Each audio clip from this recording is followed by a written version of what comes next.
भारत की इकोनॉमी तेजी से बढ़ रही है, जीडीपी ग्रोथ मजबूत है, कंपनियों की सेल्स बढ़ रही है, बाजार में एसआईपी का पैसा लगातार आ रहा है, लोग कार खरीद रहे हैं, प्रीमियम सामान खरीद रहे हैं। लेकिन क्या ये चमक दमक पूरी सच्चाई बयां करती है या फिर पर्दे के पीछे कहानी थोड़ी अलग चल रही है? हाल ही में दुनिया की जानी मानी ग्लोबल ब्रोकरेज फर्म बर्नस्टीन की एक रिपोर्ट आई है। इस रिपोर्ट ने एक बड़ा दावा किया है। बर्नस्टीन के मुताबिक भारत की जो आर्थिक ग्रोथ दिख रही है वो पूरी तरह से कमाई हुई नहीं है, यानी कि अर्न नहीं है, बल्कि सरकार की नीतियों और सब्सिडी से इंजीनियर्ड की हुई ग्रोथ है। आसान भाषा में कहें तो इकोनॉमी की गाड़ी चल रही है, लेकिन बर्नस्टीन का मानना है कि इंजन अपनी ताकत से चल रहा है या फिर सरकार उसे पीछे से धक्का दे रही है। इस पर बड़ा सवाल है। अब बर्नस्टीन इस निष्कर्ष तक पहुंचा कैसे, इसे एक एक करके समझते हैं। सबसे पहले कंपनियों के जून क्वार्टर के आंकड़े देखिए। NSE 200 कंपनियों की रेवेन्यू ग्रोथ 12% से ज्यादा रही, यानी कंपनियों का कारोबार तेजी से बढ़ा, लेकिन प्रॉफिट आफ्टर टैक्स यानी PAT सिर्फ करीब 7 से 8% बढ़ा। इसे ऐसे समझिए कि आपकी दुकान की बिक्री 12% बढ़ गई, लेकिन आपकी जेब में बचा मुनाफा सिर्फ 7 से 8% बढ़ा। तो सवाल उठेगा कि बिक्री तो बढ़ी, लेकिन कमाई उसी रफ्तार से क्यों नहीं बढ़ी? बर्नस्टीन के मुताबिक इसका एक कारण कंज्यूमर स्पेंडिंग को मिला गवर्नमेंट सपोर्ट है। मान लीजिए आपकी सैलरी नहीं बढ़ी, लेकिन LPG का खर्च कम हो गया, पेट्रोल पर राहत मिल गई और कुछ दूसरे खर्चों का बोझ भी सरकार ने उठा लिया। आपकी इनकम तो नहीं बढ़ी, लेकिन खर्च करने के लिए पैसा बच गया।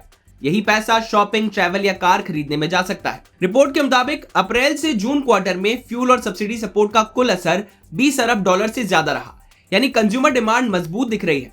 लेकिन सवाल यह है कि इसमें कितना हिस्सा वास्तविक इनकम ग्रोथ का है और कितना गवर्नमेंट सपोर्ट का। अब यहां से कहानी GST और पे कमीशन तक पहुंचती है।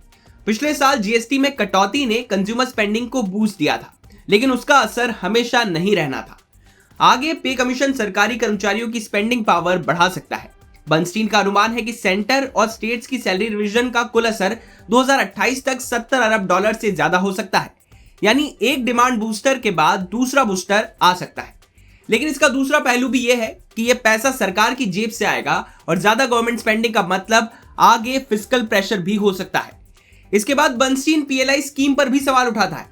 इलेक्ट्रॉनिक्स, फार्मा, ऑटो और दूसरे मैन्युफैक्चरिंग सेक्टर्स को गवर्नमेंट इंसेंटिव्स मिल रहे हैं। इससे कंपनियों को फायदा होता है और मैन्युफैक्चरिंग को बढ़ावा मिलता है। लेकिन इन्वेस्टर को यह देखना होगा कि कंपनी का प्रॉफिट कितना उसके असली बिजनेस से आया और कितना गवर्नमेंट इंसेंटिव से, क्योंकि अगर कल पॉलिसी सपोर्ट कम हो गया तो क्या वही प्रॉफिट और मार्जिन बरकरार रहेंगे? बर्नस्टीन ने रुपए को लेकर भी चिंता जताई है। उसके मुताबिक करेंसी स्टेबिलिटी को एक्सटर्नल बोरोइंग्स और फॉरेन करेंसी इनफ्लोज से भी सपोर्ट मिला है। इसे क्रेडिट कार्ड की तरह समझिए। आज बोरोड मनी से खर्च चल सकता है, लेकिन एक दिन बिल चुकाना पड़ता है। इसी तरह बोरोइंग्स की मैच्योरिटी आने पर रुपए पर दबाव बढ़ सकता है। अब सवाल उठता है कि अगर बर्नस्टीन को इतने जोखिम दिख रहे हैं तो फिर उसने निफ्टी का टारगेट 26,000 क्यों रखा है? क्योंकि बर्नस्टाइन का कहना यह नहीं है कि इंडिया की इकोनॉमी कल गिरने वाली है। उसका नजरिया है कि जब तक गवर्नमेंट सपोर्ट जारी है तब तक कुछ सेक्टर्स को फायदा मिलता रहेगा।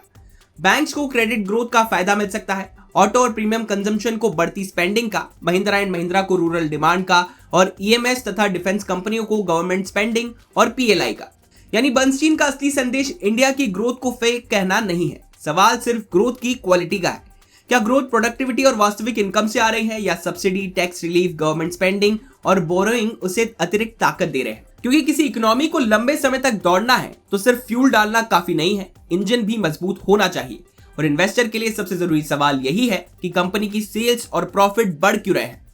अगर कमाई असली बिजनेस से बढ़ रही है तो ग्रोथ ज्यादा टिकाऊ हो सकती है, लेकिन अगर ग्रोथ पॉलिसी सपोर्ट पर बहुत ज्यादा निर्भर है तो पॉलिसी बदलने के साथ ही पूरी कहानी भी बदल सकती है। बिजनेस से जुड़ी बाकी तमाम खबरों के लिए आप देखते रहिए विस्तार।